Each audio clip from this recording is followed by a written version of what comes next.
Surxondaryoda it bolasini quloqlarini vahshiylarcha uzib tashlagan shaxsning videosi ijtimoiy tarmoqlarda keng tarqaldi.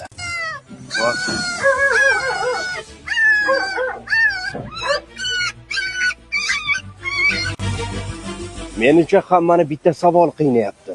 Bu vahshiylikni sodir etgan shaxsga qanday chora ko'rildi? Holat yuzasidan huquqbuzarga nisbatan O'zbekiston Respublikasi Ma'muriy javobgarlik to'g'risidagi kodeksining 111-moddasiga asosan ma'muriy bayonnoma rasmiylashtirilib, qonuniy chora ko'rish uchun to'plangan hujjatlar sud organlariga yuborilgan. Bu xalq harakatingiz ma'muriy javobgarlikka tortiladi, hurmatli fuqarolar. Ijtimoiy tarmoqlarga ma'lumot chiqarib, fuqarolar masalan norozichilikka olib kelib, hayvonlarga shafqatsiz munosabat bo'lgansiz, hayvonlarga.